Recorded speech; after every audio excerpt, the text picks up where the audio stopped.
Beleza. Bom, respondendo o Mário, que falou um pouquinho da pressão, é bastante normal. Acho que a primeira coisa é falar que todo mundo sente pressão quando vai entrar no vestibular. Não importa quão... Assim, é uma coisa meio até... A gente não para tanto para pensar nisso, mas, tipo assim, não importa o quão preparado você esteja, ou você acha que você esteja, sempre você vai sentir pressão. Isso é uma coisa que acontece, é do momento, é porque é um momento importante da gente. Então, a primeira coisa é saber que todo mundo passa por isso. Todo mundo também tá sentindo essa pressão, entendeu? E aí, acho que nesses momentos, tomar bastante água, dormir bem, acaba ajudando um pouquinho, se você conseguir, claro. Mas são coisinhas assim que vão melhorando nossa qualidade de vida. Beleza? Espera mais um pouquinho. Se alguém tiver mais algum comentário, pode ficar à vontade para fazer. Então, vou esperar um pouquinho mais para ver se o pessoal entra, só para não ter que repetir a programação da aula. Então, primeiro eu vou passar a programação da aula. Muito provavelmente vou dar uma pausinha para vocês, que eu sei também que não é fácil.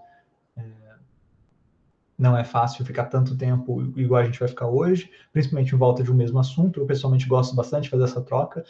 Até na hora de vocês estudarem, indico para vocês fazerem essa troca. Não agora, assim, vou estudar para o vestibular, mas de maneira geral na vida faz muito bem a gente estudar coisas diferentes. No sentido de, tipo assim, não estude só uma coisa durante muito tempo, porque acaba sendo realmente muito cansativo. E quando a gente estuda coisas diferentes, por mais diferentes que elas sejam, eu vou estudar professor música e matemática. Acho muito legal. Eu gosto muito de aprender violão, mas tem que estudar matemática. Então eu estudo um pouquinho de violão, estudo um pouquinho de matemática, porque só de exercitar o seu cérebro, de ir numa coisa diferente, às vezes voltar, ajuda. Além disso, a gente sempre vai encontrar, principalmente com a música, eu posso até comentar isso um pouquinho depois, mas a gente encontra intersecções sobre essas duas áreas. Então a música e a matemática tem muito a ver. Então a gente tem ritmo, a gente tem como que as notas musicais se encaixam. Várias músicas são feitas através de progressões geométricas, aritméticas.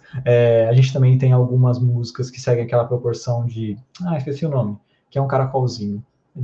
Não vou lembrar agora. Mas, enfim. Mas é muito bacana. Eu acho que é uma estratégia válida. Mas, assim...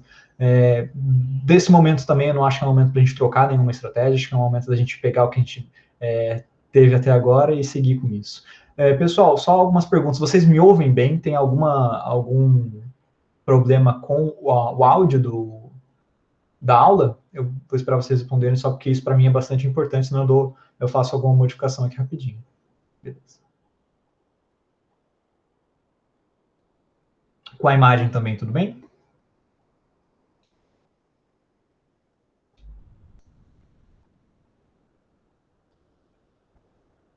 Perfeito, muito obrigado. A Ana, o Luiz, o Mário que responderam. Então vamos lá. Eu vou dar início à nossa aula falando um pouco da programação, mas já dando um spoilerzinho do que a gente vai fazer hoje. Eu vou compartilhar a tela aqui, compartilhar a tela inteira. E essa não precisa de áudio, então é mais tranquilo. Aí eu vou só pedir para vocês esperarem um pouquinho e derem um ok quando vocês estiverem vendo a minha tela. E se vocês estão vendo bem a minha tela. Perfeito, muito obrigado. Bom, gente, então a gente vai começar hoje com Kahoot, tá? Vou pedir para vocês, ou no aplicativo do celular, quem não puder também não tem problema, não é obrigatória a participação de forma nenhuma, mas se vocês puderem, a gente vai jogar um pouco o Kahoot. O que é um Kahoot? É um jogo interativo, não sei se outros professores já utilizaram com vocês, mas eu espero que alguém entre, senão eu mesmo vou entrar, não tem problema com isso também, para a gente poder dar início à nossa aula. Qual que é a ideia aqui? A ideia é que algumas pessoas entrem e a gente faça isso de uma forma um pouco mais dinâmica, que eu acho que fica um pouco mais bacana.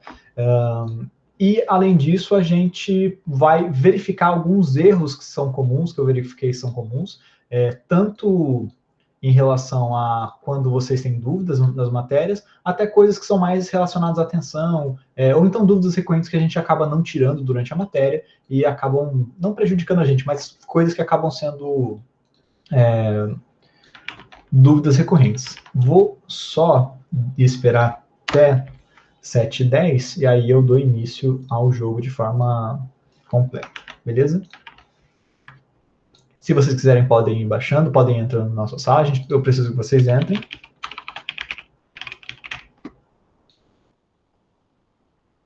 E assim que vocês começarem a entrar, a gente vai dar início, senão também não tem problema. É mais para a gente ter um norte para como que a gente vai fazer. Então, o que a gente vai fazer? Bom, primeiro a gente vai ver as perguntas, verificar sobre quais as perguntas são. A gente vai fazer uma pequena revisão sobre as perguntas que a gente fez. A revisão, por exemplo, essa pergunta bastante a gente errou, então vamos focar nessa pergunta, vamos voltar nela. Vamos fazer uma pequena revisão sobre as matérias que essas perguntas abordam. São perguntas bem rapidinhas, são perguntas mais conceituais, tá? Não tem muita coisa de fazer conta, tem uma ou outra coisa de fazer conta, a maioria das coisas é teoria. E o PIN da sala, eu vou copiar aqui, desculpa, eu estou mostrando, mas eu não copiei, né? Tá aqui, Luiz, 5544393. E é legal que o Kahoot agora tá de Halloween, espero que vocês tenham um bom Halloween, que é agora nesse final de semana, não sei se vocês gostam, eu pessoalmente gosto bastante. E depois a gente vai falar um pouquinho sobre o edital da prova de vocês, porque eu acho que é importante, é uma coisa que as pessoas acabam não... Às vezes a gente nem lê o edital, nem lê a prova, mas tem informações bastante importantes para a gente. Isso é bastante legal a gente ler o edital para entender de uma maneira mais geral o que a gente está fazendo na prova, por que aquela prova daquela forma, quais vão ser as etapas e tudo mais. Ainda tem gente chegando, vou reforçar o convite para vocês. Lara, pode ficar à vontade, pode falar.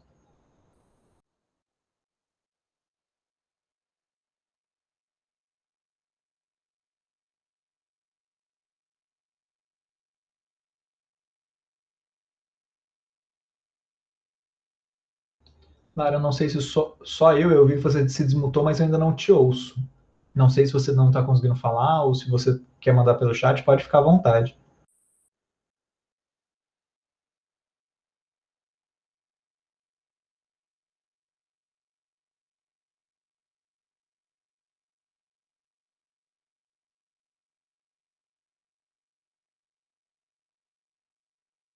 Professor, seu áudio está fechado. Obrigado. Bom, então voltando. A gente, depois do joguinho, depois da revisão primária, a gente provavelmente vai dar uma pausa. Vai falar um pouco sobre... Eu estou numa travada, ok. É o aplicativo ou pelo navegador. De qualquer forma, eu vou recomendar que vocês, se você der, dá um refresh na página, ou então fecha o aplicativo e abre de novo. Mas pode ficar à vontade. Foi o meu, não foi o de vocês. Desculpa, tá, gente? Eu vim para pegar o link pro WhatsApp. Enfim, e depois aí a gente já vai começar, vamos para mais uns 2, 3 minutinhos, e depois aí a gente vai ir para algumas questões, a gente vai falar principalmente uma coisa que cai muito, tanto no vestibular da Unesp, quanto em outros vestibulares. A gente vai falar um pouco sobre as questões do vestibular da Unesp especificamente, depois vai resolver algumas questões, e depois vai ver o gráfico. Por que gráfico é importante? Por que cai tanto gráfico nas nossas provas, tá bom? Então essa é a trilha para a aula de hoje, a gente vai tentar fazer isso da melhor forma possível. Espero que vocês gostem, porque a gente vai fazer, e não se preocupem, a ideia é mais ser uma coisa menos muito conteúdo em pouco tempo, porque eu acho que isso não faz muito sentido nesse momento, e é uma relembração, a gente aprender algumas coisas mais sobre prova, sobre edital, sobre o que são essas provas, como que elas são documentadas, isso também é importante, aonde que eu posso encontrar algumas informações que às vezes eu vou precisar, e além disso também das questões específicas da prova da Unesp, o que eu preciso saber, algumas manhas assim que podem me ajudar na prova. Então, o que é normal cair, o que eu vou me assustar quando cair, por exemplo, caiu uma questão muito difícil sobre logaritmo, professor, para me assustar? Às vezes sim, às vezes não, a gente vai ver alguns desses casos onde isso aqui é muito difícil, então é uma questão difícil porque a prova contém questões difíceis, e algumas outras que são questões mais simples, tá? Lembrando que o professor é estudante da Unesp, né, de Franca, mas o professor não fez a prova no formato que vocês vão fazer.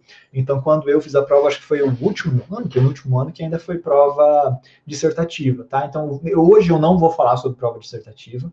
Eu gosto muito de prova dissertativa, as pessoas não costumam gostar, mas eu acho que é bastante interessante, principalmente da parte de matemática, tem bastante coisa que dá para avaliar. Por exemplo, dá para avaliar a organização de um aluno, como que se ele organiza para fazer as contas. Isso é muito... Assim, como avaliador, eu não acho isso legal.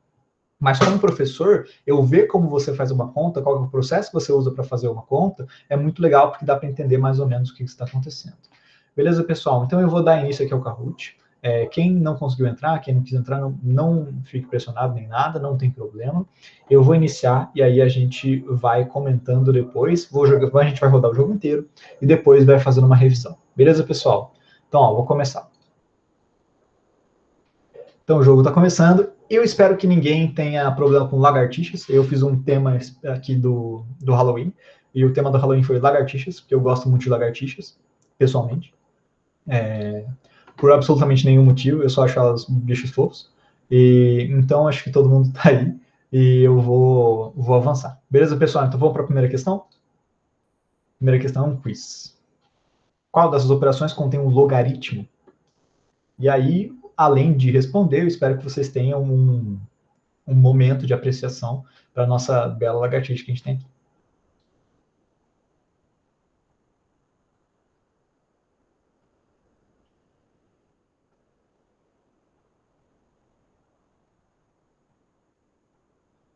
Beleza, beleza, pessoal. Tranquilo.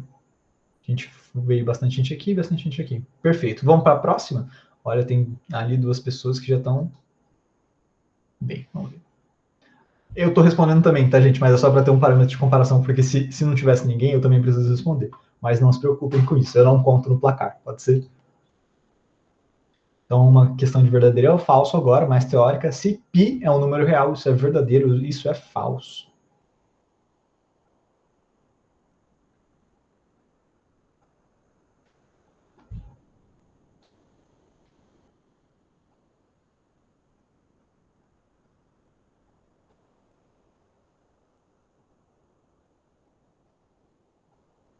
Novamente, agora a gente tem duas lagartixas, uma lagartixa mãe e uma lagartixa filha. Sem problema com lagartixa. Eu fico feliz, é um medo meu, assim, de dar gatilho em alguém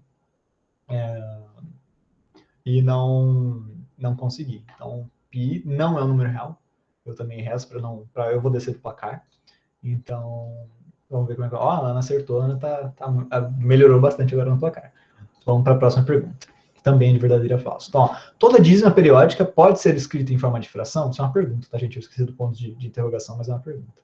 E agora a gente tem uma lagartixa nas mãos de alguém muito fofo. O Luiz Gustavo, aí eu não sei se o como assim foi para a pergunta do Pi ou se foi para os meus comentários de lagartixa. Sobre os meus comentários de lagartixa. Eu tenho medo que alguém, por exemplo, tenha medo de lagartixa, as imagens que eu coloco de lagartixa, tipo, deixem a pessoa desconfortável. Sobre o Pi a gente vai conversar mais tarde. Beleza. A gente conversa mais tarde, não tem problema.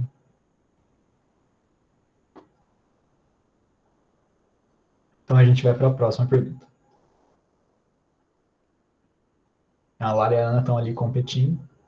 Eu não entendi se tem 2 anos ou se a Ana entrou 2 vezes, mas também não tem problema. A gente vai falar um pouquinho agora sobre porcentagem. 0,015 em porcentagem equivale a.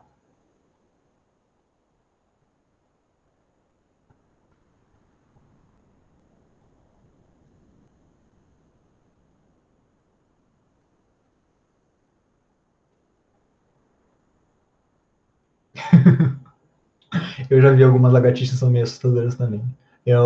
Quando eu era pequeno, na casa da minha avó, tinha muito aqueles tio, o pessoal chama de calango também, são lagartos maiores, assim, eles não são tão agradáveis quanto as lagartixas. Beleza, a gente deu um dado no placar, ficou interessante aqui. Vou para a próxima pergunta já, beleza? Então, mais uma pergunta de porcentagem. 270 de x, ou 270x, perdão, equivale a quantas vezes x?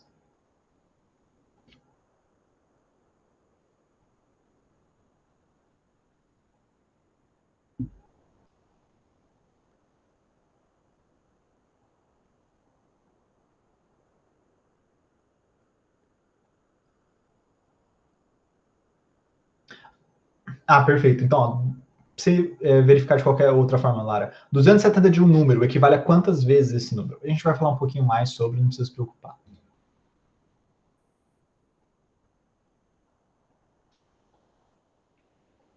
Mais uma questão de verdadeiro ou falso. Qualquer número elevado a zero é zero, como uma lagartixa chefe de cozinha.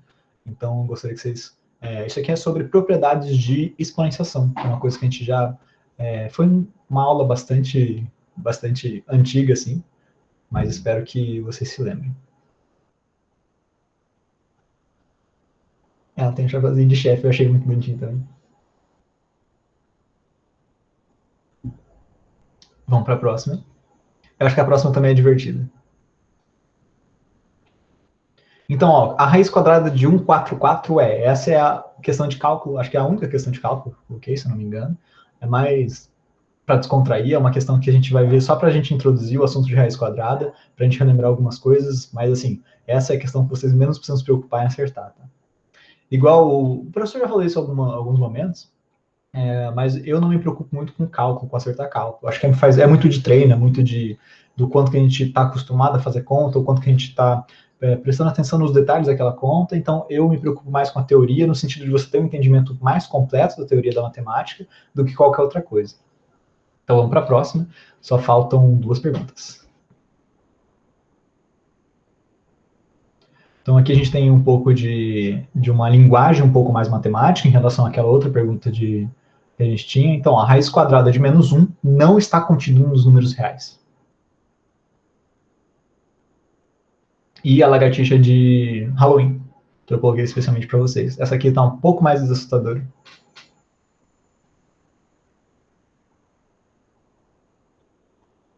Não sei se vocês perceberam também, mas o quiz ficou um pouquinho mais rápido. E a gente vai também para a última pergunta, que é uma pergunta também ainda sobre números complexos, tá? Não é uma coisa que necessariamente cai, é a raiz de menos 1 elevado ao quadrado, tá? Eu esqueci de colocar os parênteses, mas não é menos 1 ao quadrado na raiz, é a raiz de menos 1. E aí a gente tem a última, acho que eu até repeti essa lagartixa.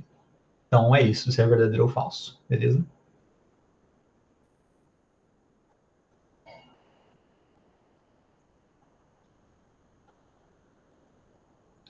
Avançou aqui.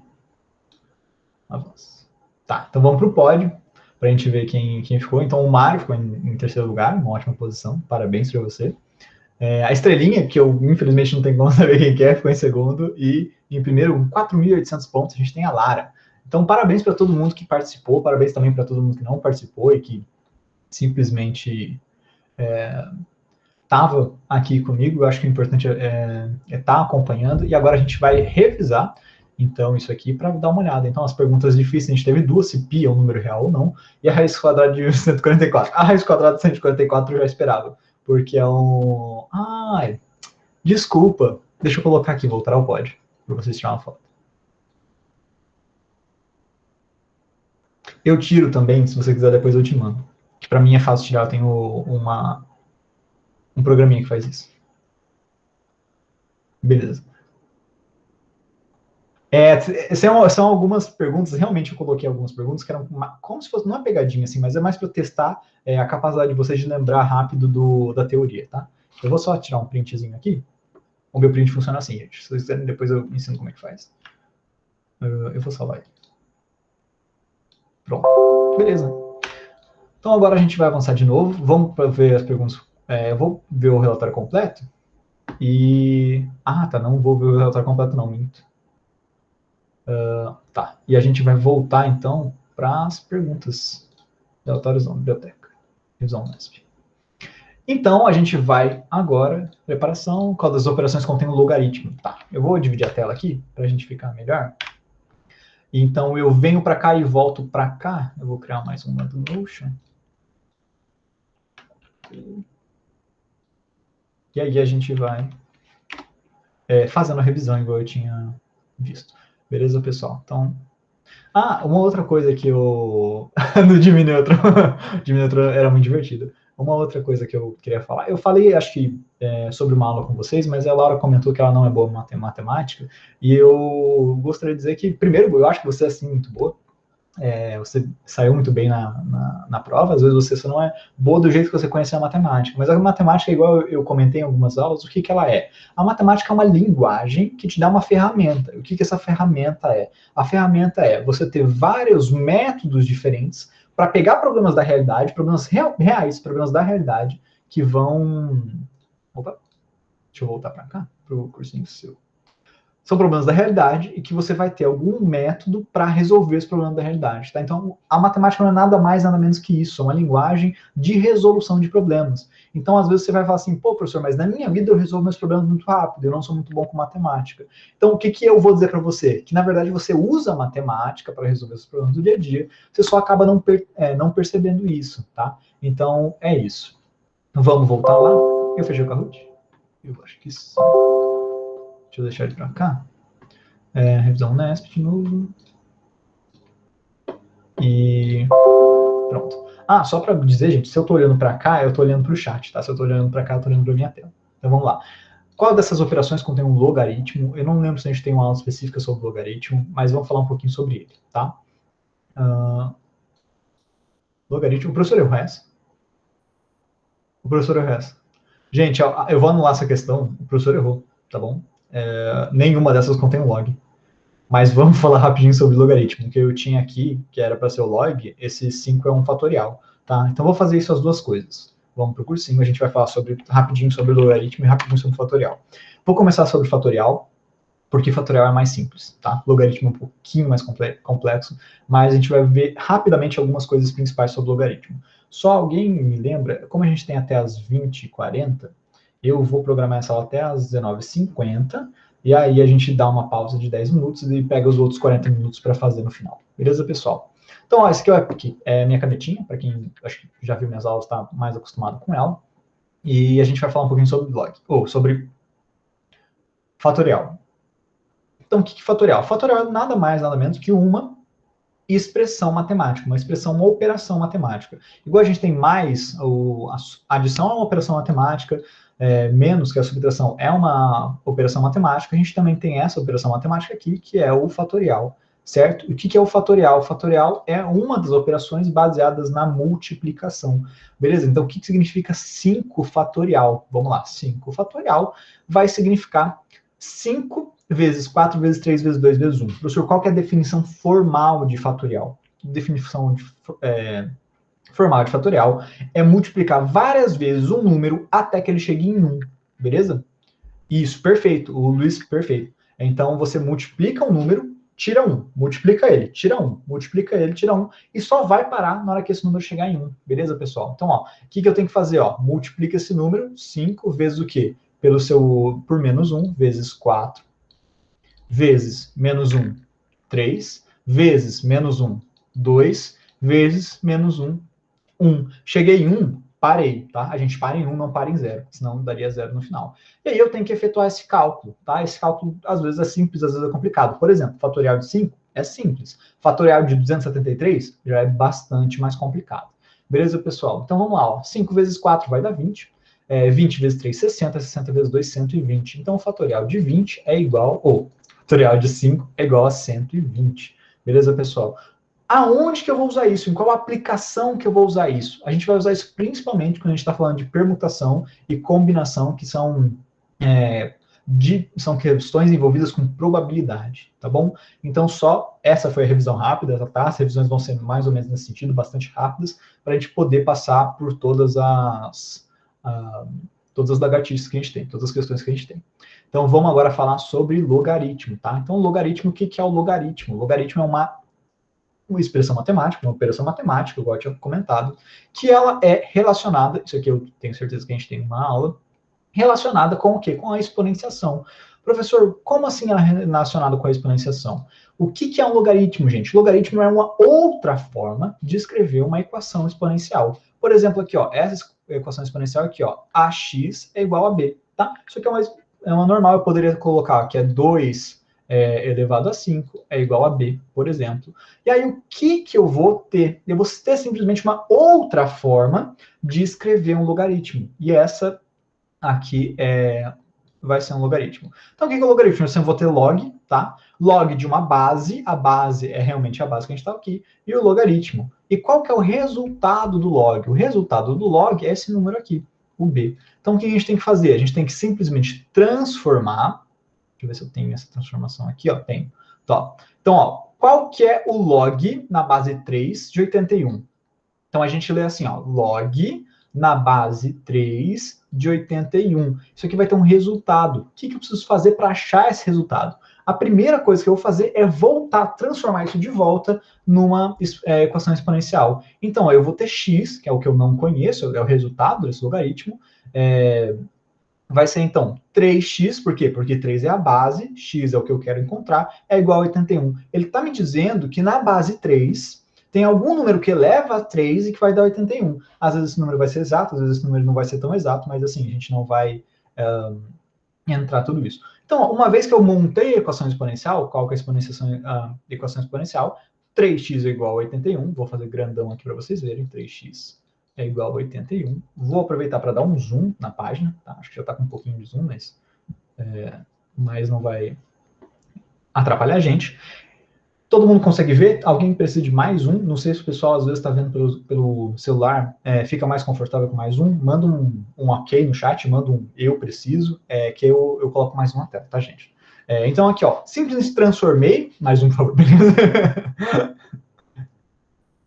Tá, eu vou deixar assim, tá? Eu acho que é o que fica mais confortável. Espero que você puder me dar um ok, Ana. Aí eu fica todo mundo beleza. Aí, perfeito. Então aqui, ó, 3 elevado a x vai dar 81. Tá, professor? Entendi. Só que eu não manjo muito de como que eu faço isso. Como que eu vou fazer isso? Vou pegar esse 81 e vou fatorar o 81. O que é fatorar? Fatorar um número é dividir ele por números primos, tá? Então vamos para o processo de fatoração, eu já deixei ele pronto aqui embaixo, tá bom? Então, ó, processo de fatoração pronto, eu vou ter 81, eu vou dividir ele por 3, vai dar 27, vou dividir ele por 3 de novo, vai dar 9, por 3 de novo ele vai dar 3, por 3 ele deu 1. E aí eu tenho que o número que é igual a 81 vai ser 3 elevado à quarta. Ou seja, eu sei que 3 elevado a x é igual a 3 elevado à quarta, x é igual a 4, e agora a gente volta lá no logaritmo. Agora a gente tem a resultado. Log de 81 na base 3 é igual a 4. Beleza, pessoal? É isso. Outras coisas que a gente vai comentar sobre logaritmo, lembrando que é uma revisão super rápida, então a gente vai comentar aqui o logaritmo natural, tá? Aqui tem algumas aplicações que o professor colocou, eu acho que eu pessoalmente acho interessante, são coisas que eu acho legal. Então, consequência, a gente não vai falar muito disso hoje. A gente vai falar do logaritmo natural, beleza? E quando a gente não tem. Então, ó, se eu tenho log de, por exemplo, 64 e não tem base, professor, o que eu faço? Quando não tem base, a base é 10, tá bom? A base está implícita, 10 é implícito. Então, a gente não vai escrever a base. Eu também tenho esse ln, que é ln, tá? Que é o logaritmo natural, ln de logaritmo natural. Então, ln de 64, para usar o mesmo exemplo, vai ser o logaritmo na base desse número e aqui, que é o número de Euler, uma constante de Euler, que é 2 elevado a 2,71823. Não precisa se preocupar em saber esse número. Se a questão for pedir, que é bastante difícil a questão pedir, ela vai te dar esse número, vai te dar ali um 3, vai te dar um 2,7 para você trabalhar com, mas não precisa se preocupar. Beleza, pessoal? Mas é só revisão rapidinho, então a gente já vai para a próxima pergunta. Então, próxima pergunta pi é um número real. Pi é um número real, pi não é um número real. Então, ó, o que é um número real? Vamos voltar na definição? Não lembro, acho que não tem aula falando disso especificamente. Eu lembro que eu comentei em alguma aula, mas qual aula eu não vou lembrar. Acho que foi aqui em números imaginários. Pelo menos, não sei se é aqui, mas eu sei que aqui em números imaginários vai me dar o diagrama de Venn que eu quero. E aí a gente já faz. Então, isso aqui é um diagrama de Venn, beleza? Dentro do diagrama de Venn, apaga isso aqui. Isso aqui é um diagrama de Venn. O diagrama de Venn vai mostrar para a gente vários grupos e como se dá a relação entre esses grupos. Então, pode ser uma relação igual essa aqui, ó, que os grupos estão dentro do outro.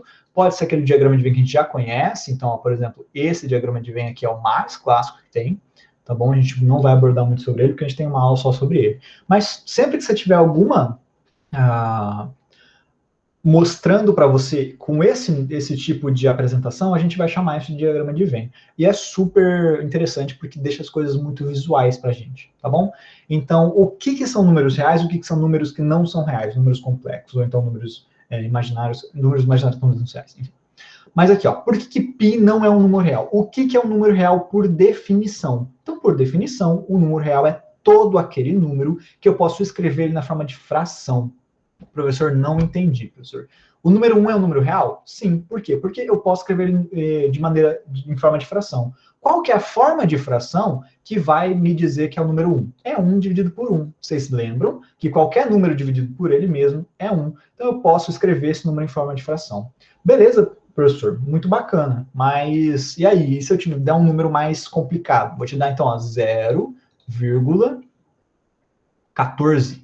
Então, beleza, você me deu 0,14. Mas eu também posso escrever 0,14 como 14 dividido por 10, tá? Então, conseguir escrever esse número de forma de fração, ele é um número real. Professor, agora eu vou te pegar, vou te dar uma dízima periódica. Ó, 1 dividido por... Opa!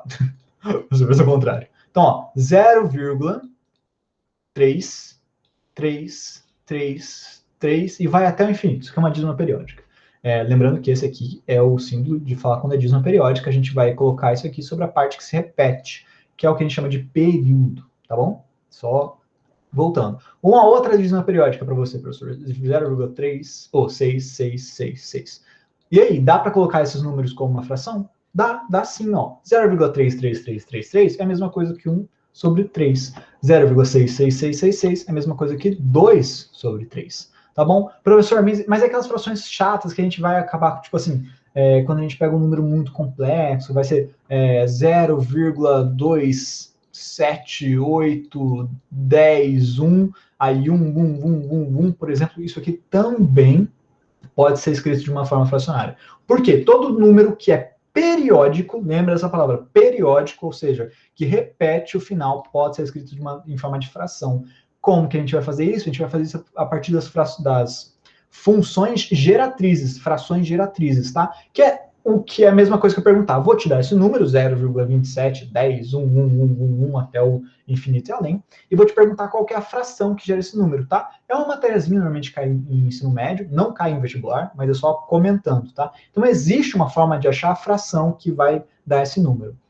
Quais são os números que a gente não tem uma fração que vai gerar eles? Então, esses números são os números reais. Por exemplo, o π não repete, não tem um período. Então, π é 3,1415, 6,21, alguma coisa nesse sentido, e aí vai até o infinito. Mas qual que é a diferença do π para essa fração para essa dízima que eu acabei de mostrar para vocês? É que o π não se repete, beleza? O π não se repete, o número de Euler não se repete, não tem uma parte que se repete. Então, quando não tem uma parte que se repete, a gente não consegue gerar uma fração a partir desse número.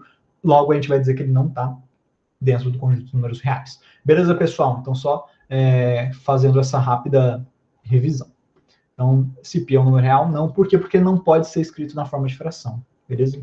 Então, ó, toda dízima periódica pode ser escrita em forma de fração. Isso aqui é verdade. E eu já expliquei por quê. Porque existem as funções geratrizes, tem algumas regrinhas. A gente sempre vai formar elas com 3, 7 e 9, tá?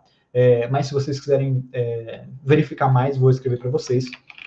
Vocês pesquisem mais sobre funções geratrizes. Tá bom? Isso é bastante usado em computação, porque na computação a gente não gosta desses números que se repetem muito, a gente prefere utilizar eles em forma de fração, porque eu posso simplesmente colocar eles em divisão. Beleza? Então, ó, porcentagem, um assunto que, assim, eu não gosto de falar isso, mas assim, cai muito. Por quê? Porque é muito presente no nosso dia a dia. Quanto mais o assunto é presente no nosso dia a dia, quanto mais a gente vê no jornal, quanto mais a gente vê quando a gente vai ler um livro, mais provável é que ele caia no vestibular. Por quê? Porque isso está sendo usado no seu dia a dia, está sendo útil para você. Eu não gosto dessa palavra, acho que eu já conversei sobre isso, sobre a utilidade da matemática no dia a dia. Mas é isso. Eu tenho pouco tempo, então eu vou dar uma aceleradinha, que a gente está na 5 ainda, tá bom? Então, ó, 0,15 em porcentagem equivale a, ou seja, como que eu faço uma porcentagem que vai representar esse número aqui, que é 0,15, tá bom? Lembrando que a resposta é 1,5. Então, eu não lembro se eu tenho mal sobre porcentagem, deixa eu verificar. Correção... Não tem. Ainda. Provavelmente vai ter. Beleza? Então, o que é a porcentagem? Porcentagem tem esse número aqui, ó. Esse é o símbolo de porcentagem. E por que ele é o símbolo de porcentagem? Porque tem 2 zeros e uma barrinha. Então, a porcentagem é qualquer número x que eu vou dividir por 100 e vou dizer que isso aqui tem uma outra forma de escrever, uma forma mais bonitinha.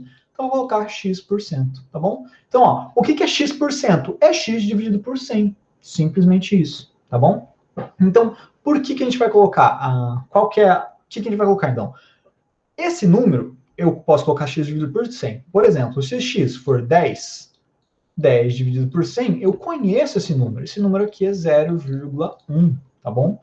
Então, é simplesmente isso. Tanto eu posso transformar frações em porcentagens, quanto eu posso transformar porcentagens em números decimais. E é isso que a gente vai trabalhar agora nas próximas duas questões, que é do Kahoot, que é tanto essa aqui de 0,15 em porcentagem equivale a quanto, e 270 equivale a quantas vezes x, tá bom? Que é uma questão um pouquinho mais complexa.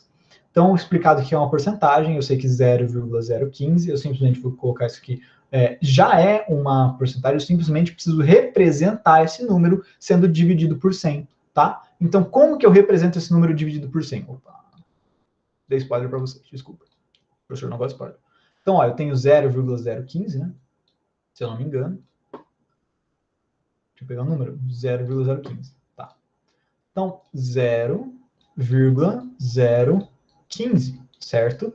E eu posso ver que, ó, eu simplesmente vou andar com a casa. Se eu quero dividir esse número por 100, eu vou andar, ou eu quero fazer esse número de uma forma que ele está sendo dividido por 100, eu preciso andar com a vírgula duas casas, certo? Ó, andei com uma, andei com duas. Esse mesmo número pode ser representado, então, por 1,5 dividido por 100. 1,5 dividido por 100, lembra que a gente falou? Qualquer número dividido por 100 também pode ser representado por uma porcentagem. Então, isso aqui dá 1,5%, tá bom?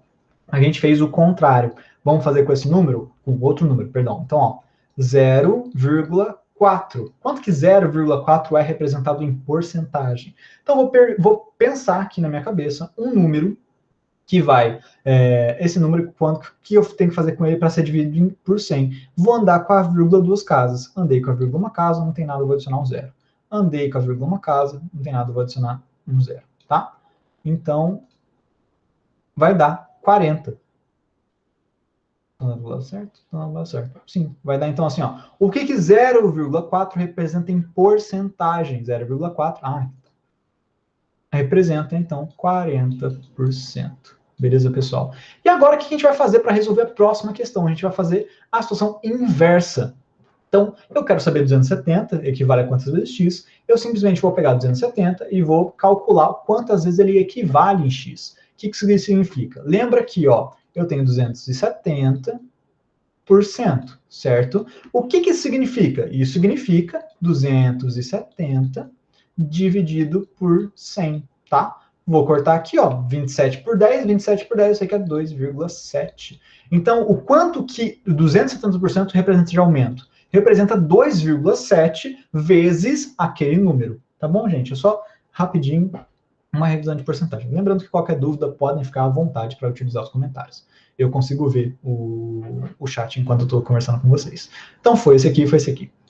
Qualquer número elevado a zero é 1. Então, isso aqui eu tenho a explicação, eu gosto muito dessa explicação, eu sempre gosto de passar para os alunos, porque acho que às vezes ficam, agora eu sei por que isso acontece, tá bom? Então, tem aqui o expoente, uma base, tudo mais, e eu vou pular para cá. Ok. Então, ó, a primeira lei que a gente aprende quando a gente aprende em exponenciação é que qualquer número elevado a zero é 1. Mas por que isso acontece, professor? Não faz o menor sentido. Se eu estou a exponenciação não vai ser, por exemplo, um número 2, vou continuar usando 2, que, por exemplo, elevado a 2, quando eu levo 2 a 2, é 2 vezes 2. Vou fazer 2 vezes o 2. Se for a 0, então tem 0 vezes o 2? Aí, não. Por quê? Então, por que isso acontece? Ó, vamos fazer comigo? Então, eu tenho 2 elevado a 4, que é 16. Mentira, vou começar de baixo. 2 elevado a 1 é 2, que é uma vez ele mesmo. 2 elevado a 2 é 4, 2 elevado a 3 é 8, 2 elevado a 4 é 16, a quinta é 32, a sexta é 64, assim por diante, tá bom? Mas o que eu quero que vocês percebam aqui? Perceba que existe uma progressão entre esses números, ó.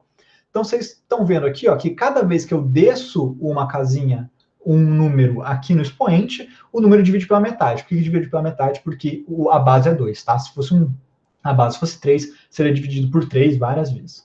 Então, ó, toda vez ele divide por 2. Toda vez ele divide por 2. Então, a matemática é perfeita, gente. A matemática, ela faz sentido. Por que de 0 para 1, ou de 1 para 0, perdão, eu não continuaria dividindo por 2? Não tem porquê. Então, eu vou continuar dividindo por 2. E 2 dividido por 2 é 1, e não é 0, tá? Então, é por isso que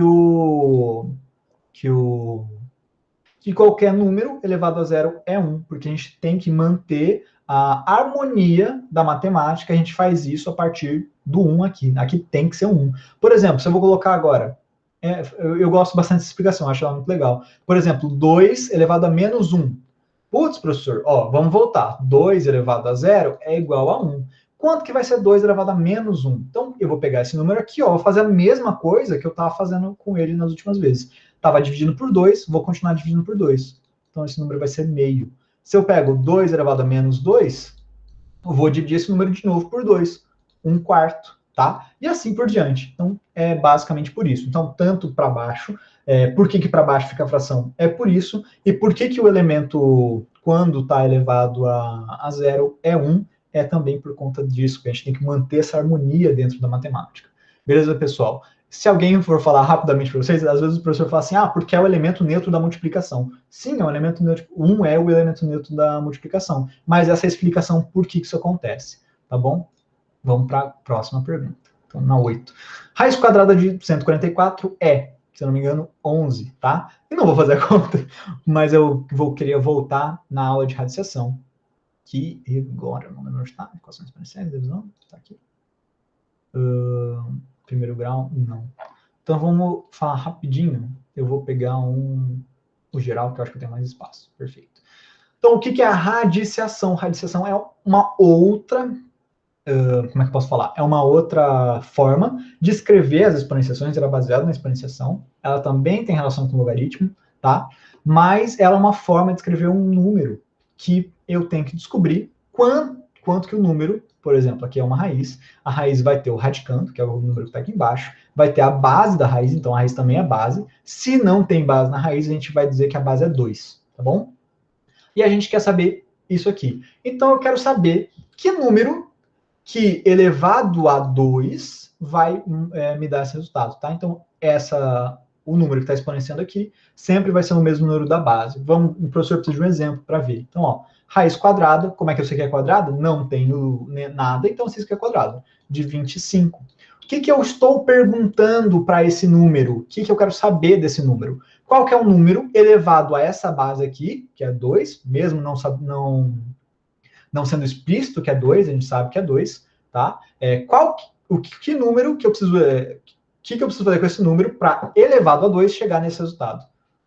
Tá? Então, a gente vai fazer assim, 25 é fácil, professor. Eu sei que 5 elevado a 2 vai dar igual a 25. Então, o número que me satisfaz essa condição é igual a 5. Qual condição que eu estou tentando satisfazer? É que esse número aqui, 25, seja escrito x elevado à mesma base que está escrita aqui. Que número que vai me dar 25 sendo elevado ao quadrado? Se fosse uma raiz terça, tá? Raiz terça de 5, de 25. O que eu quero saber aqui? Eu quero saber que número... Opa, era uma borracha, foi aqui. Que número elevado à terça vai dar 25. Agora eu gostaria que vocês voltassem um pouquinho lá quando a gente falou de logaritmo e vocês percebem como é próximo. A gente sempre está falando de uma base, a gente sempre está falando de um número exponenciado em algum lugar, a gente sempre está explorando. A gente só está montando essa equação, montando essa operação de formas diferentes. Tá bom? E aí eu não vou entrar em propriedades, queria só mostrar isso para vocês, porque vocês têm que saber que existe essa interação entre a exponenciação, a equação exponencial, a radiciação e o logaritmo, tá? Porque aí acho que vai completar o paradigma, e ficar mais fácil para vocês entenderem. Então, dessa questão foi isso. Vamos para 9 e a gente já está saindo, tá bom? Então, ó, a raiz quadrada de menos 1 não está contida nos números reais. O que isso significa? Significa que a gente pega aqui, e isso eu tenho aula, números irracionais, tá? A gente vai pegar os números racionais. Então, ó, lembra lá em Bhaskara, é 12? É 12? Eu acho que é 12. É 12, porque 4, 4, 2. A questão está incorreta, gente, desculpa. Eu vou confessar para vocês que eu fiz o quiz um pouco correndo, e aí eu não conseguia me atentar a esses detalhes. Vanessa está perfeitamente correta, tá? Vou pedir para vocês desculparem o professor. Mas, enfim. Quando a gente estava trabalhando em Bhaskara, às vezes a gente chegava num delta negativo, a gente sabe que a gente tem que tirar a raiz do delta. Não, você não está ficando doido. O professor que já é meio doido mesmo. A gente tem que tirar o delta, né? Então, se a gente voltar lá, a gente tem que tirar a raiz do delta. Então, a fórmula é b ao quadrado, mas vou pegar a fórmula para não falar desse. Então, equações do primeiro grau, eu quero equações do segundo grau. Cadê equações? Funções do segundo grau, funções compostas, aqui. Então, ó, qual que é a fórmula de Bhaskara? Menos b, mais ou menos, raiz quadrada de b ao quadrado, menos 4ac. 4ac que eu também posso chamar de delta, beleza? Então, delta. Simplesmente um outro nome para isso. Dividido por 2a. O que acontecia? Acontecia às vezes que esse b ao quadrado menos 4ac ia dar um número negativo. E o que a gente falava? Falava que essa equação não tem solução, não tem solução, não tem solução. A frase completa e correta não é não tem solução. Não tem soluções, solução dentro dos números reais, tá bom? Então é a mesma coisa que a gente comentou. Dentro dos números reais ela não tem solução. Por isso que a raiz quadrada não está contida nos números reais, isso aqui é verdadeiro, tá? Por que isso, gente? Porque a gente faz uma malandragenzinha quando a gente vai trabalhar com raízes negativas, beleza? Então a gente vai falar que a raiz negativa,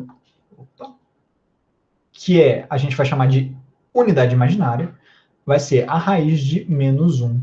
Beleza, professor, isso não me ajuda muito, eu só sei que a raiz, eu vou chamar de i, que é a unidade imaginária, a raiz de menos 1. Tá bom. E aí, o que eu posso fazer? Vamos lembrar um pouco das propriedades da radiciação? Se eu tenho um número, eu posso multiplicar os números dentro dele para fazer isso aqui, ó. A raiz de menos 25, eu também posso escrever ela como a raiz de 5 vezes a raiz de menos 1. E aí, ó, já tenho uma... Legal, 5i, professor, mas isso não me ajuda também. Eu sei que é 5i, agora eu tenho uma resposta, mas a resposta tem uma parte imaginária, que é essa parte i aqui. Chama Epic Pen Mario, se você quiser utilizar, eu gosto bastante dela. Ela só não é perfeita porque ela não tem algumas ferramentas que fazem a suavização de curvas. Eu ainda não achei uma boa e gratuita para eu poder usar. Mas assim que eu achar, eu troco, mas eu gosto bastante dela também. E depois, agora com a unidade imaginária, o que a gente tem que saber? A gente tem que saber uma outra... não é bem um rebolado que a gente dá na matemática para poder trabalhar com isso aqui. Ó. Se a gente vier aqui, ó, quanto que é a raiz quadrada de raiz de menos 1? Se eu estou elevando a raiz ao quadrado, estou levando esse número ao quadrado. Vou cortar o quadrado com a raiz, também é quadrada, vou sobrar menos 1. Olha que interessante, vai sobrar para mim, i ao quadrado é igual a menos 1. Tá? Então eu não preciso me preocupar tanto. Então, algumas vezes a gente vai chegar nesse menos 1, e esse menos 1 vai representar um número que a gente consegue trabalhar, tá bom? Então, sempre que eu tiver i ao quadrado, vai ter menos 1. Pessoal, por que eu estou falando disso hoje? Porque unidade imaginária, esse tipo de coisa não cai no Enem, mas cai em outros vestibulares, como o vestibular da Unesp, tá bom? E aí, algumas regrinhas. A gente vai ter a unidade imaginária, que é a raiz de menos 1. Se o número que está levando o i, que é a raiz de menos 1, for par, a gente vai ter o resultado igual a menos 1. Se for ímpar, vai ter o resultado igual a menos i, tá? Simplesmente menos i. E só. Lembrando que a gente tem também duas formas de trabalhar com números imaginários. A gente pode falar imaginário puro, que é só quando tem a fração imaginária, tá? E a gente também tem a forma algébrica, quando eu tenho uma parte real, que é a parte aqui A, e a parte imaginária, que é a parte B. Além disso, a gente já vai entrar um pouquinho nisso, mas tem também uma forma que a gente chama de Argand-Gauss para representar o número imaginário, tá bom? Não acho que isso caia tanto, então vou passar para a próxima, que também é a mesma coisa. Então, a raiz quadrada disso aqui é igual a menos 1, tá? Então, eu vou dar a pausa para vocês agora, a gente volta às 20 horas, beleza, pessoal? Então, eu vou fechar minha câmera, o professor vai também tomar uma aguinha, e a gente espera vocês às 20 horas, vocês têm 8 minutinhos de intervalo. Tomem uma água, lavem o rosto, qualquer coisinha, eu volto daqui a 8 minutos.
Beleza, pessoal, voltei aqui. Vou dar mais um minutinho para que vocês voltem. Todo mundo, por gentileza, manda um alô, qualquer coisa no chat, quando vocês voltarem.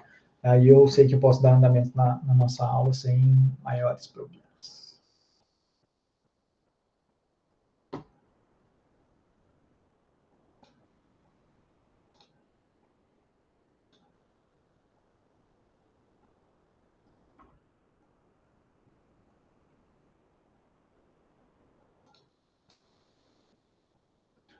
Novamente, pessoal, se vocês voltarem, deem um alô no chat, um sinal de vida, um sinal de fumaça, um gritinho, que aí a gente já vai recomeçando, só para garantir que vocês voltaram todos, mas eu espero mais aqui 5 minutinhos, lembrando que a gente tem até às 20h40, se eu não me engano, vou confirmar essa informação. A nossa aula vai até lá.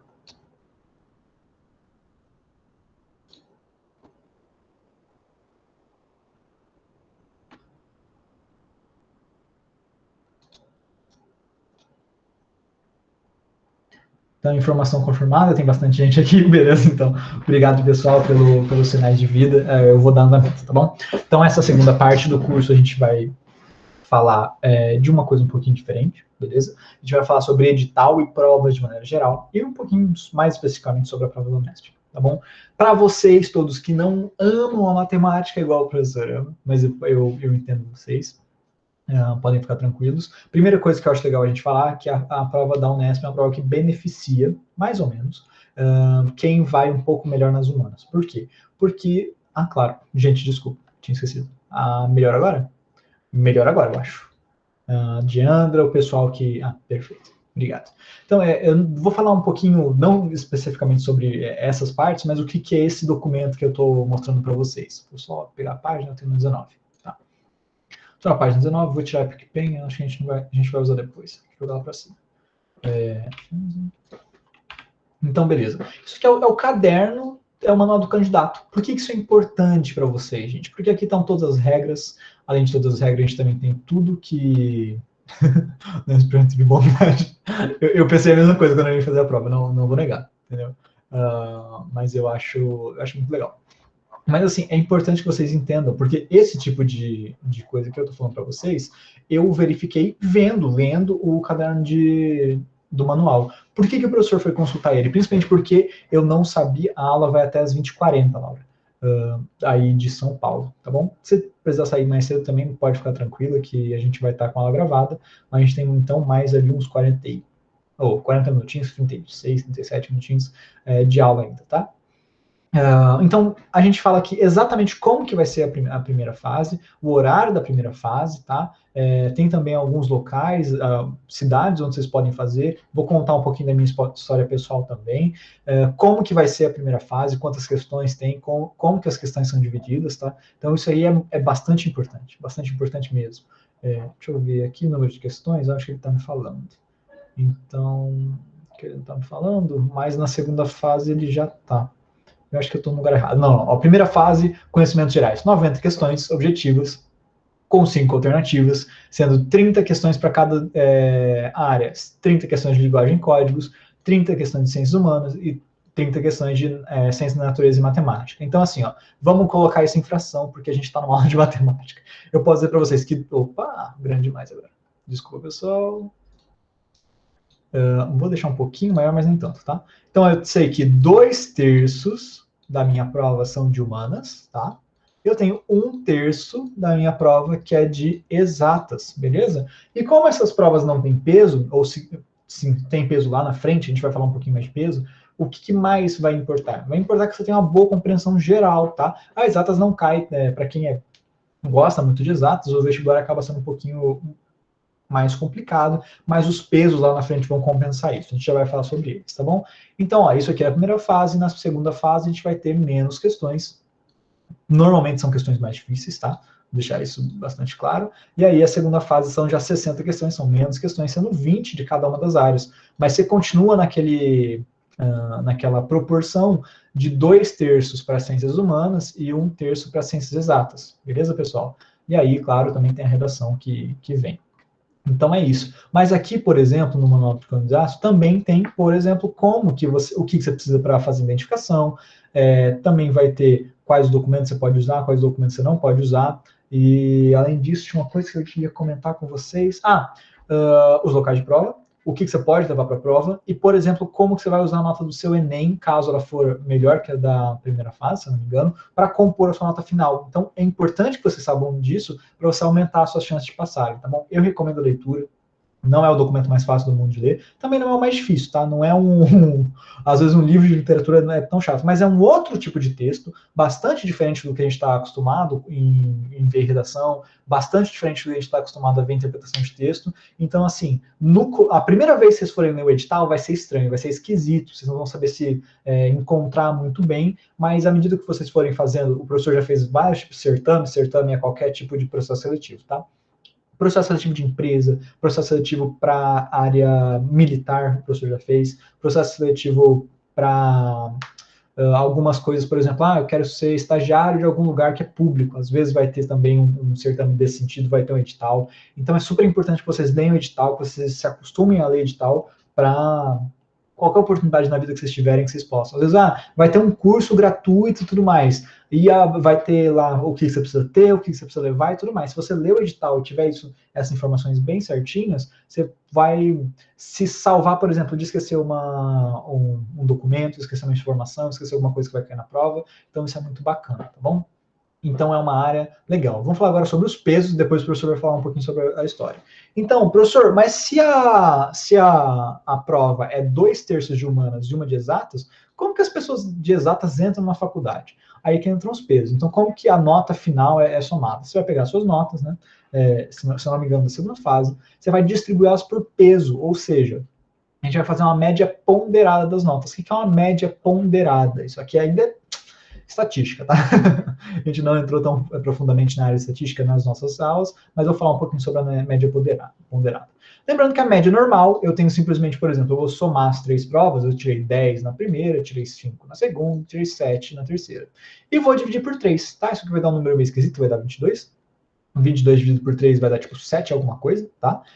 22 dividido por 3 vai dar 7 alguma coisa, eu vou colocar aqui, dividido por 3 vai dar 7 e alguma coisa, que eu não sei o que é, mas é 7 alguma coisa. E aí, isso aqui é uma média normal, uma média que a gente chama de média aritmética, tá bom? E o que é uma média ponderada? Eu vou pegar essas mesmas notas e vou multiplicar por pesos, tá? Então, peso 1 mais o peso da segunda nota, então vai ser o meu 5, perdão, meu 5 com o peso do meu 5, e depois vou somar isso aqui com o peso, o meu 7, né, que eu tirei na última prova, tirei 7, vou somar vou multiplicar pelo peso dele, tá? E vou dividir tudo isso pela soma dos pesos, então P1 mais P2 mais P3. O que isso significa, professor? Significa que as notas vão ter pesos diferentes que vão significar coisas diferentes. Por exemplo, se eu tenho, e lembrando que uma coisa importante, a soma dos pesos sempre vai dar igual a 1, tá bom? Pode dar igual a outra coisa, pode dar igual a outra coisa, mas preferencialmente vai ser igual a 1, porque daí eu consigo trabalhar mentalmente mais fácil. Por exemplo, esse 10 tem um peso de 0,3, ou seja, ele equivale a 30% da minha nota. Estou multiplicando essa nota por um peso 30%. Esse peso 2 vai ser 0,5, tá? 0,5. Então, 5 vou multiplicar por 5. Ele vai valer 50% da minha nota. E aí, o que sobrou, essa última prova aqui, vale 2. Você vai ver se eu executar essa conta, minha média iria cair. Por quê? Porque eu tenho novos pesos. E por que eu estou falando isso em relação ao vestibular? Porque eu, que faço relações internacionais, tenho pesos para o meu curso diferente para alguém que quer fazer engenharia elétrica. Para alguém que vai ser engenharia elétrica, o peso da nota de matemática, o quanto que ela significa na sua nota final, é muito maior do que para mim, que eu faço uma matéria de humanas, tá bom? Então, rapidamente sobre isso. E falando um pouquinho sobre o edital, sobre por que o edital é importante para mim. Eu não sei se eu comentei com vocês, ou se vocês lembram, o professor é de Campo Grande, no Mato Grosso do Sul, o professor não é aí da região sudeste. Então, para mim, foi muito confortável fazer a prova da Unesp, porque tanto a primeira quanto a segunda fase eu pude fazer aqui no meu estado, não tive que viajar para fazer. Então, foi muito mais tranquilo de ir, não tive que gastar dinheiro. Então, assim, muitas vezes, principalmente aí no sudeste, eu não sei onde vocês moram, se vocês moram em outras regiões, mas dá uma olhada no edital, porque no edital vai ter os locais onde você pode fazer a prova, e muitas vezes você vai ter que se deslocar muito menos que você pensava, por exemplo, será, professor, preciso ir até São Paulo fazer a prova da USP? Não, tem alguns outros centros que também fazem a prova da USP, a prova da Unesp, etc, tá bom? Então, é mais uma coisa que é importante para você ler o edital. Então, finalizando essa parte do edital aqui, a gente vai falar um pouquinho mais especificamente da prova e especificamente da parte de matemática, tá bom? O professor não fez um estudo muito grande sobre a parte de matemática de maneira geral, mas eu queria falar um pouquinho sobre algumas coisas que eu encontrei na prova, tá? Vou diminuir só um pouquinho para ficar mais tranquilo de ler. Essas primeiras questões a gente já fez a gente fez na Semana Unesp do ano passado. Eu acho que não vai dar tempo de resolver todas as questões, mas eu queria pelo menos dar uma olhada com ela para vocês, tá bom? Então, vamos analisar essas questões, vamos analisar qual é o jeito que a Unesp gosta de colocar questões. É isso que a gente vai fazer hoje, tá? O que eu preciso me atentar? Quais questões eu preciso praticar? Quais coisas eu preciso praticar para me dar bem na prova da Unesp? Eu vou ler essa questão 83, assim, para mim, ela se eu não me engano, do ano que eu fiz a prova, eu gosto muito dessa questão, porque ela junta um monte de coisa em uma só, tá bom? Então ela é um pouco de matemática, um pouco de geografia, e vocês vão ver por quê, não é tão complicado quanto parece. De acordo com um levantamento realizado de janeiro a outubro de 2018, o Brasil apareceu em primeiro lugar como o país que a cada habitante recebeu mais chamadas telefônicas spam, que incluem ligações indesejadas, telemarketing, trotes e golpes. A tabela mostra o número médio de chamadas de spam recebidas mensalmente por usuários no Brasil e em outros países, tá bom? Então, um gráfico, e assim, primeira coisa que vocês podem ver, sempre vai ter gráfico, sim, não em todas as questões, mas vai ter muito gráfico, vai ter alguns gráficos diferentes. Isso aqui, por exemplo, não é um gráfico, é uma tabela, mas é um jeito visual de colocar informações numéricas, tá? É isso que sempre vai ter nas questões, de várias formas diferentes. Então, tem por colocação, de primeiro até o 10º, o país e o número médio de ligações de spam mensal por usuário, tá bom? E aí, a pergunta é, a diferença entre o número médio de chamadas spam recebidas por usuário no Brasil e a média aritmética do número de chamadas spam recebido mensalmente por usuários dos demais países da América Latina, apresentado na tabela, é igual a... Então, vamos resumir essa pergunta. O que ele me quer? Ele me quer a média aritmética do Brasil, vou colocar BR, menos a diferença com a média aritmética da América Latina. Professor, só tem uma coisa que essa questão não me deu que eu preciso saber. Professor, quais são os países que compõem a América Latina? E é por isso que eu gosto tanto dessa questão, porque a questão não vai te dizer quais são os países da América Latina. A questão vai te dizer uma lista de países, você tem que saber quais deles não estão na América Latina e quais deles estão na América Latina. Por quê? Porque isso é um conhecimento da geografia que a gente vai usar aqui nessa questão. Viu como é interessante? Para mim, essa é uma questão maravilhosamente formulada, tá bom? Então, ela vai trazer o que ela quer, ela já traz o que ela quer direto, não precisa ficar enrolando, ela quer a diferença entre as duas médias aritméticas. O que eu vou precisar fazer? Eu vou precisar elencar quais países são da América Latina e quais países não são, tá? Nesse caso, só relembrando, países da América Latina que estão nessa lista é Brasil, Chile, México é América Latina, Peru, Costa Rica e só, tá bom? Então, esses países e a diferença deles para o Brasil. Tá? Então, olha como essa questão não é difícil no sentido algébrico, mas ela cobra que você saiba conteúdos de áreas diferentes.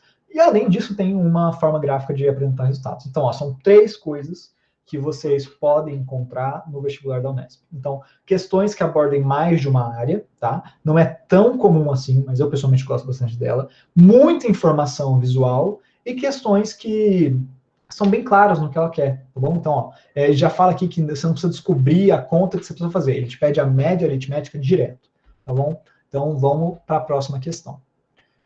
Então, aqui, em um dia de aula, faltaram 3 alunos e 2 alunos, porque 5 estavam gripados. Dos alunos que foram à aula, 2 meninos e uma menina também estavam gripados.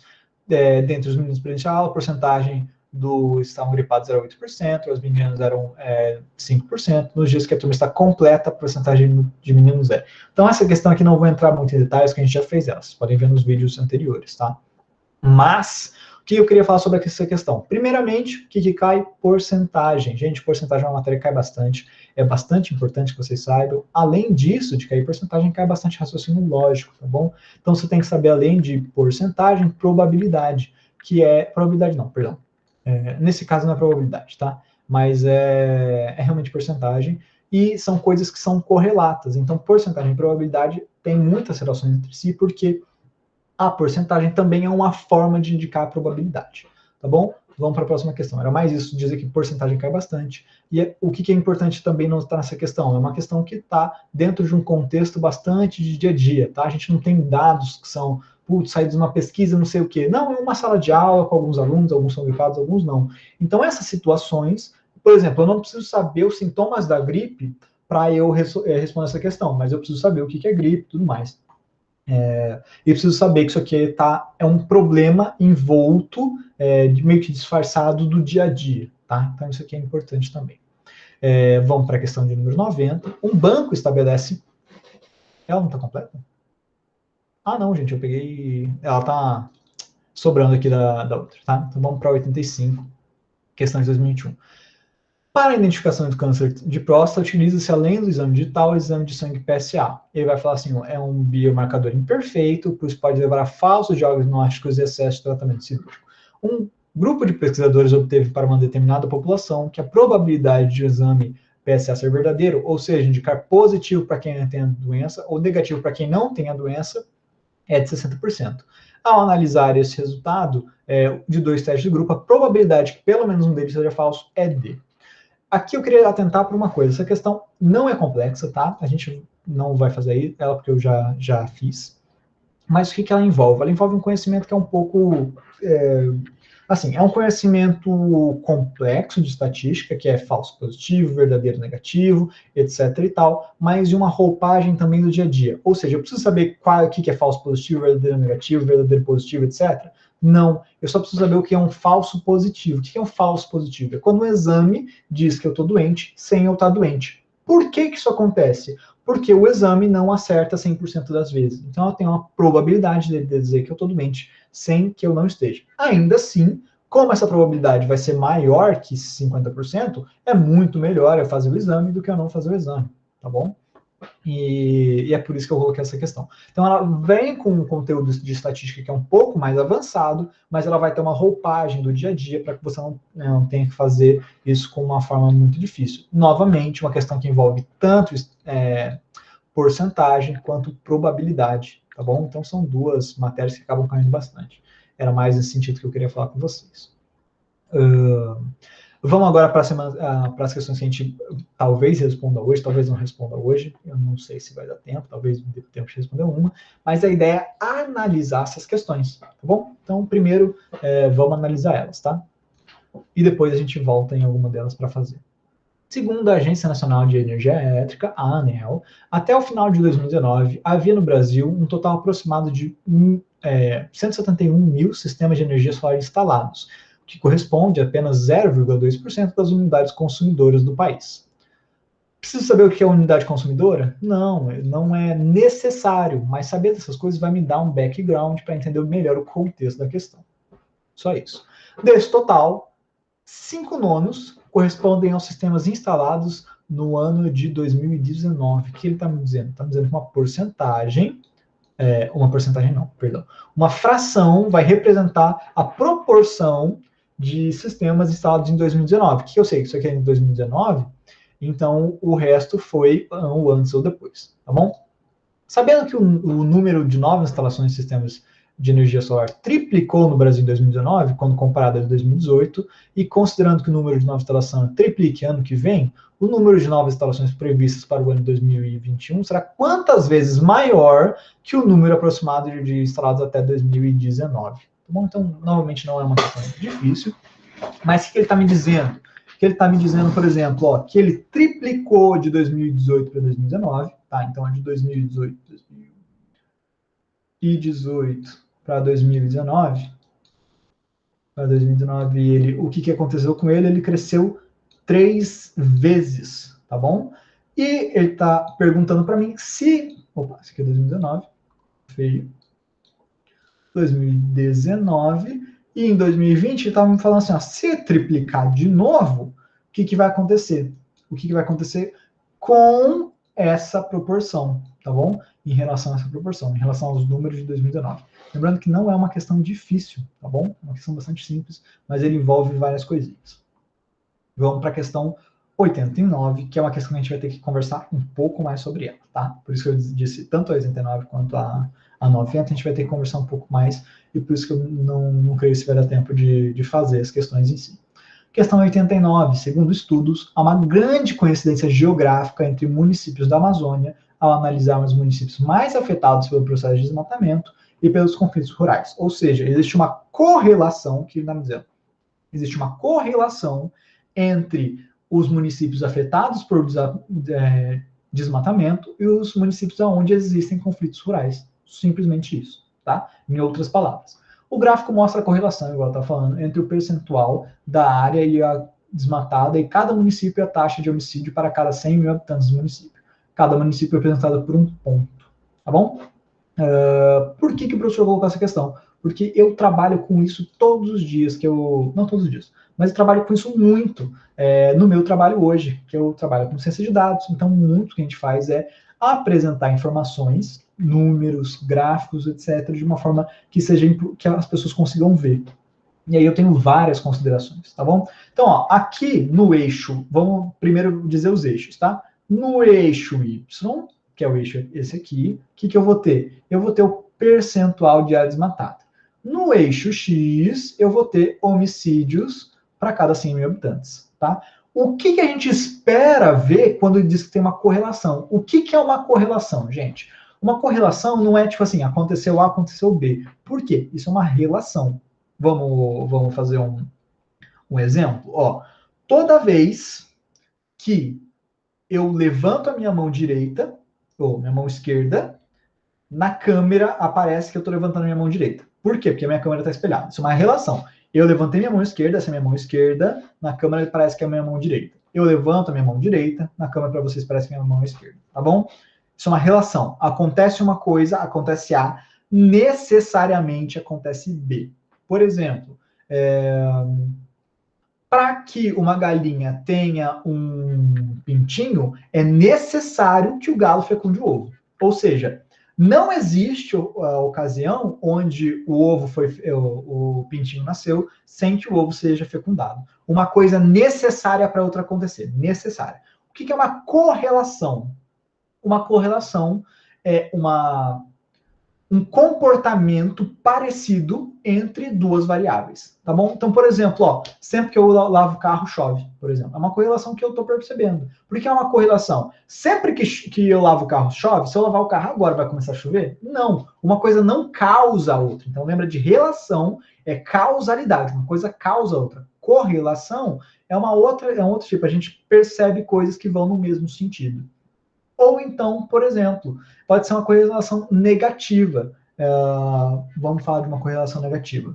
Quanto mais alto eu grito, menos eu escuto. Ou seja, como que eu vou representar isso? Ó, quanto mais alto eu grito no eixo, menos eu escuto para cá. Então, ó, a minha seta vai estar para cá, tá vendo? Ó, isso aqui é o quanto que eu grito, e o quanto que eu escuto. Por que é uma correlação negativa? Opa, escuro não, escuto, gente. Escuto. Por que é uma correlação negativa? Porque enquanto um sobe, ó, o eixo Y está subindo, o eixo X está descendo, tá bom? Vamos falar de uma correlação positiva agora, uma correlação positiva. Quanto mais eu faço exercício, mais eu me sinto bem. Toda vez que eu não faço exercício, eu me sinto bem? Não, tem vezes que eu faço exercício, eu tô chateado com o exercício, minhas pernas estão doendo, não sei, ó. Mas, assim, na maioria das vezes, quanto mais exercício eu faço, mais eu me sinto bem. É uma correlação positiva, tá bom? Quanto mais exercício eu faço, vou colocar de X aqui, tá? Exercício, mais eu me sinto bem. Como que eu me sinto bem, tá bom? Então, isso são correlações. Correlações podem ser positivas ou negativas, tá bom? É isso que eu queria falar sobre essa questão, porque é uma questão, a gente fala muito de correlação, a gente não fala muito da diferença de correlação e relação. Que eu acho importante a gente falar, tá? Beleza, vamos para a próxima parte da questão. Nesse gráfico, o traço azul representa uma linha de tendência que relaciona o percentual da área P com o total da área desmatada, o percentual P da área total desmatada e a taxa de homicídio H do município, que pode ser descrito pela equação. O que isso está me dizendo, gente? Está me dizendo que eu olhando para esses dados, eu encontrei uma tendência. Qual que é a minha tendência? Estão vendo aqui, ó, a gente pode colocar assim, eu consigo ver que os dados são distribuídos assim, esse mais para cima está mais para a esquerda, esse aqui está um pouco diferente, mas ó, existe uma tendência. Essa tendência é positiva ou negativa, professor? Ela é positiva. Por quê? Porque quanto maior por exemplo, aqui, ó, esse aqui é o eixo X, né? Quanto maior o índice de homicídio, eu consigo ver também, ó, a seta está apontando para cima, tá? Não para baixo. Essa linha de tendência está apontando para cima. Então eu sei que essa tendência, essa correlação é positiva. Positiva não no sentido que é melhor ter mais homicídios ou melhor ter mais área desmatada, mas é positiva no sentido que se o eixo X cresce, o eixo Y também cresce, tá? Só uma questão. Isso aqui também é uma coisa que a gente fala muito. Quando a gente vai falar de regressão linear, que é uma coisa bem avançada em estatística, é mais ou menos isso. Vou ver mais ou menos como que o gráfico se comporta e vou traçar uma linha que mais ou menos me fala como que as duas variáveis se comportam, tá bom? Essa informação é só uma curiosidade. Mas isso aqui é a linha de tendência do gráfico. Ele me deu essa equação. Então, a equação para encontrar essa reta aqui, ó, é essa aqui. P é 1 que a gente vai chamar de intercepto, tá? Isso também é uma questão. Mais 9H, o que é o H nesse caso? É o habitantes, dividido por 400, tá bom? Então, ó, de acordo com a linha de tendência, o aumento de 1 ponto percentual na área desmatada está relacionado a um aumento da área de homicídio D. Deixa eu só ver, é 9 hectares? Eu não entendi esse H. Deixa eu voltar na questão, tá? 1.000 habitantes. Então, a P, o percentual da área desmatada. Tá, esse aqui é o percentual da área desmatada e H é a taxa de homicídio. Beleza, estava confundindo com isso. Mas então vamos lá. O P é a área desmatada e o H é o homicídio. O que ele está me perguntando nessa questão? De acordo com a linha de tendência, que é essa equação aqui, tá? O aumento de 1 ponto percentual na área desmatada do município está associado ao aumento da taxa de homicídio D. Então, ó, se aumentar 1 ponto percentual, o que significa? Que vai ser percentual, vai ser 101%, quanto que eu vou ter de desmatamento, tá bom? Então, essas foram as considerações para essa questão, foram mais considerações, a gente vai finalizar com essa consideração aqui e vou dar algumas dicas para vocês gerais de estudo, tá bom? Questão 90, a gente também fala um pouquinho sobre o gráfico antes. Indicadores têm mostrado uma evolução na participação feminina na autoria de publicações científicas, fato importantíssimo, até porque, não sei se vocês viram, teve uma matéria muito bacana. No começo da pandemia, como que o processo de contratação de professores normalmente é feito em universidades? Primeiro você faz uma prova, depois tem uma prova de títulos, que é falar assim, quantos artigos você publicou, se você tem mestrado, doutorado, isso vai somando pontos para você. E a última parte da prova é sempre uma prova que a gente chama de prova didática, que é um professor ou uma professora dando aula para uma turma. Uma universidade francesa, durante a pandemia, baniu essa última parte, que não tinha como fazer, mas ainda tinha que contratar professores. E olha que interessante, como que o machismo é. Por conta de não ter essa prova didática, o nível de professores contratados aumentou muito. O que significa? Significa que tinha uma bias, peraí que eu esqueci o... Gente, desculpa mesmo, tá? Não é tendência. O viés, tá? O que significa? Que professores homens tinham um viés de contratar mais professores homens, não contratavam mulheres. E com a retirada dessa prova didática, as coisas ficaram melhor distribuídas. Olha que interessante, né? Então o viés também é uma coisa que a gente estuda na estatística. A gente não chega a estudar no ensino médio, mas também é super importante, tá bom? Então, ó, um levantamento de autores de diferentes países, cujos artigos foram publicados em periódicos de uma plataforma, obteve a proporção de homens e mulheres entre os autores em atividade para os dois intervalos de tempo que gerou o gráfico, tá? Então, o que o gráfico está significando para mim? É isso que eu tenho que saber. O levantamento foram publicadas a proporção de mulheres para cada homem entre os autores em atividade. Tá? Então, quantas mulheres para cada homem? Vocês percebem que isso aqui não é um número simplesmente de homens e mulheres, beleza? Porque às vezes a gente pode ser o gráfico pode ser um pouco maldoso com a gente, a escolha de cores do gráfico pode não ser melhor. Por exemplo, eu poderia entender que azul é homem, isso é um preconceito meu, é um viés meu, tá? É uma coisa que eu carrego de mim, e esse aqui é um número de mulheres, simplesmente olhando para o gráfico sem me atentar à questão. Mas como a gente leu a questão, a gente sabe que esse aqui é um número simplesmente anterior e aqui o número para frente, tá? É o número de proporção de mulheres a cada homem. E olha o interessante, o que a questão vai me perguntar. Apesar de observarmos um aumento na participação feminina, no comparativo entre os dois operários apresentados no gráfico, a quantidade de mulheres em atividade nesse periódico não dobrou em nenhum país. Ou seja, o que ele está me dizendo? Qual desses a quantidade de mulheres dobrou ou não? Então, como que eu sei que a quantidade dobrou? Se antes tinha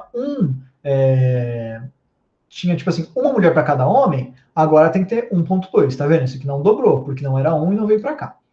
Esse aqui, ó, é 0,3, o dobro dele teria que ser 0,3, não foi. 0,6 teria que ser 1,2, também não foi. De 4 para 6, ó, então a gente pode perceber que, na verdade, houve algum país que dobrou.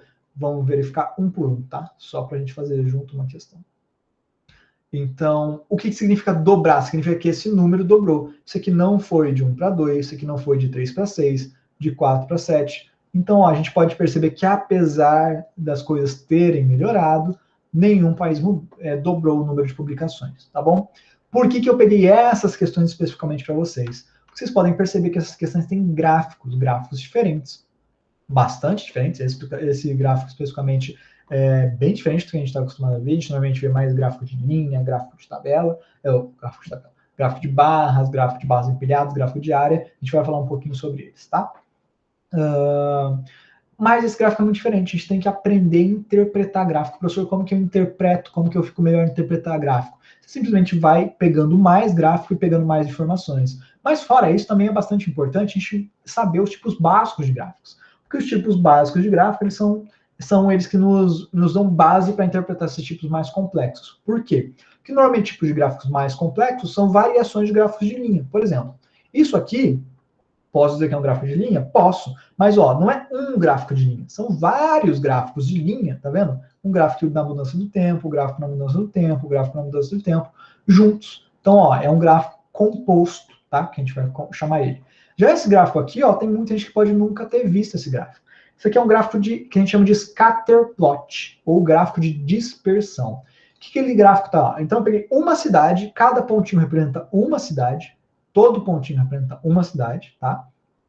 E vai ter, para essa cidade aqui, o número de área desmatada e o número de homicídios para cada 100 habitantes. Nossa, professor, que linha não reta. Concordo com vocês.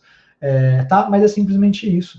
Por que eu sei isso? Porque hoje eu trabalho com gráfico, mas se eu não soubesse, eu não sabia que isso aqui é um scatter plot. E é importante saber disso, porque daí eu sei que cada pontinho desse aqui representa uma cidade e eu consigo verificar a tendência olhando para todas as cidades. Tá bom? Então, o que a gente vai falar rapidinho nessa última aula? Eu tenho pouco tempo. A gente vai falar sobre tipos de gráfico, tá? Então, quais são os tipos de gráfico? A gente tem o gráfico de colunas, eles já estão mais do que suficiente. Esse aqui é multisseriado, ó, você pode ver que ele tem 3 séries para cada uma das colunas. E você vai ter aqui, ó, o eixo X, sempre você vai ter o eixo Y, tá? E o eixo X. Então, a categoria, as séries, e as categorias estão no eixo X, que é um gráfico com 2 informações. Esse aqui é a mesma coisa, um gráfico também, só que podem ver que é exatamente a mesma coisa, só que ele é um gráfico de barras deitadas. Não faz muita diferença. Gráfico de linhas, tá? Esse aqui é um gráfico de linhas, então eu vou ter uma linha que vai representar... O que representa um gráfico de linha em relação a um gráfico de barras? O gráfico de linha representa uma continuidade, ou seja, por exemplo, essa categoria pode estar no tempo. Normalmente, um gráfico de linha é alguma coisa no tempo. Ó, vamos observar a velocidade de uma moto no tempo. Então, ó, a velocidade começou no zero, tá? Aqui eu vou colocar meu zero. Ela aumentou, ela estava muito acelerando, aí ela baixou, parou no sinal vermelho e voltou a zero, tá bom? Foi acelerando, não acelerou mais tanto, pegou os outros sinais abertos, não acelerou, mas está aqui numa velocidade legal, tá vendo? Isso aqui é um gráfico de linha, porque, ó, aqui eu tenho o tempo, e aqui eu tenho a velocidade, tá? Vocês vão ver bastante gráficos assim em física. Próximo gráfico, gráfico de pizza. O gráfico de pizza é bom, professor? Não, o gráfico de pizza é horrível, gente. Por quê? Porque o nosso olho é muito difícil. Se eu falar para vocês, ó, vou esconder esse 9 aqui e vou esconder esse 10 aqui. Qual setor é maior? Esse aqui ou esse aqui? Dependendo das cores que eu colocar, os gráficos são feitos no Excel, tenho certeza. Dá para ver pela forma como que é feito isso aqui, eles foram feitos no Excel, Mário. Mas assim, É muito difícil para o nosso olho, para o nosso cérebro, comparar setores de um círculo. É muito difícil. Então, eu não sei qual que é maior, esse aqui. Se você colocar uma cor mais forte aqui, uma mais fraca aqui, eu posso achar que é o contrário. Se eu tiver muitos setores, fica muito difícil ler o gráfico. Tá? Então, não costumam ser gráficos bons. Gráfico diário é um gráfico muito bacana. Tá? É um gráfico que, às vezes, pode ser um pouco mais complexo de ler. Por quê? Porque essa área aqui está representando uma coisa e essa área. Então, ó, o que me importa não é o número máximo, é a área, por exemplo. Ó, quantos foram medidos aqui, quantos foram medidos aqui, tudo isso vai me gerar uma área. Ou então uma área, por exemplo, de uma fazenda, posso representar por um gráfico de área, muitas coisas. Gráfico de dispersão, foi aquele que a gente já comentou. E o último gráfico que a gente vai comentar é o histograma. O histograma é bastante importante na estatística, tá bom? Por quê? Porque a gente vai chamar o gráfico de histograma de distribuição. O que é um gráfico de um histograma? Um histograma é um gráfico onde eu vou pegar uma tabela, por exemplo, as notas de vocês na minha aula, na minha prova. Vamos falar que eu fiz uma prova, e aí eu quero pegar as notas de vocês. Eu tive um 3, um 7, um 2, um outro 7, tive um 5, tive um 6, tive um outro 2, tive um 10, tive um 9. Tá bom? O que eu vou fazer? Para cada vez que apontar, ó, vamos fazer o gráfico. Ó, quantas vezes apareceu o 2? Então, eu vou colocar o 2, o 3, o 4, o 5, o 6, até o 10, tá? E aí eu vou fazer, para cada pessoa que tirou essa nota, eu vou colocar. Então, quantos 2 a gente teve? Ó? 1, 2, 2, tá? Então, eu tenho aqui, ó, 2, 2, 2, 2. Quantas pessoas tiraram 3? Então, uma pessoa tirou 3. Uma pessoa tirou 3. Quantas pessoas tiraram 4? Nenhuma pessoa tirou 4. Quantas pessoas tiraram 5? Uma pessoa tirou 5, tá? Então, conta quantas vezes uma informação apareceu em uma tabela, tá? A gente vai chamar isso de distribuição. Beleza, pessoal? Então, sobre gráficos é isso. É mais para vocês darem uma olhada. Também tem infográficos, gráficos mais complexos. E eu queria dar também uma indicação para vocês, especialmente, vou lembrar para vocês, o professor hoje atua na área de tecnologia, o professor é agora contratado, posso contar essa novidade para vocês, inclusive a minha luz também é um oferecimento da Lura. O professor vai virar instrutor da Lura, está em processo de virar, só preciso tirar minhas férias do estágio. Então, eu tenho muito carinho pela tecnologia, a tecnologia me ajudou muito na minha vida, e eu queria indicar para vocês, não só para quem quer seguir na área de tecnologia, mas também para quem gosta de matemática, para quem tem alguma dificuldade de matemática, um curso, que é o curso chamado Matemática Elementar para a Computação. Professor, mas eu não gosto de computação, não quero usar para computação. Não tem problema, tá? E é feito por esse cara aqui, esse cara muito estiloso aqui, que é o Harrison, tá? Ele é formado no IME, que é o Instituto Militar de Engenharia. Ele é um cara super legal, e ele faz um trabalho muito bom para, assim, desde o mais básico. Ele vai te ensinar soma desde o mais básico. Então, principalmente para quem tem alguma dificuldade com matemática básica, eu vou recomendar essa série, é uma série de lives, então são aulas mais extensas. Recomendo que vocês vão quebrando elas em partes, tá? Mas vou deixar para vocês aqui no chat, tá bom? Matemática e Programação Dinâmica, que é o site deles, tem também no YouTube, mas para vocês. Então, eu acho muito bacana. Vocês vão começar com noções de lógica, conjuntos de operações básicas, então vou falar números primos, inteiros, frações, matemática, conjuntos. Muitas das coisas a gente passou, eu uso muito esse material de base, tá? Por exemplo, a gente vai falar de conjuntos, aqui tem conteúdo, tem o vídeo, e etc. E ele vai falar desde combinatória, probabilidade, trigonometria, então não é só álgebra, tá? Aplicações da matemática não é tão mais a nossa área, vocês podem pôr essa parte, mas principalmente essa primeira parte aqui de operações, geometria básica, trigonometria básica, eu super indico para vocês. Beleza, pessoal? O meu tempo acabou. Eu gostei bastante, fazia muito tempo que eu não vinha, infelizmente não tinha como vir ao vivo com vocês, mas é uma experiência que eu gosto bastante. Muito obrigado, Luiz, e eu fico à disposição para qualquer pergunta, eu vou ficar um tempinho, se alguém tiver alguma pergunta, pode ficar à vontade para fazer. Se quiser falar também sobre alguma coisa, sobre o processo vestibular, pode fazer qualquer pergunta, não precisa ser da área. Se quiser fazer uma pergunta sobre, por exemplo, tecnologia, estou sempre disponível para responder. Mas por hoje é isso, pessoal. Se vocês quiserem ir também podem, estão mais que liberados. Eu espero que vocês tenham gostado da nossa aula. Eu tentei fazer uma aula um pouco mais diferente, passando por vários assuntos, abordando algumas coisinhas que são bacanas. Eu vou pedir desculpa também porque teve alguns errinhos, mas é isso. É verdade, teve bastante gente que não me conhecia. Mas é isso, pessoal. Se ninguém tiver mais nenhuma dúvida, boa noite para vocês. Espero que vocês tenham uma ótima semana, uma boa prova para vocês, muita leveza na hora de vocês fazerem a prova. E é isso. Muito boa noite para vocês.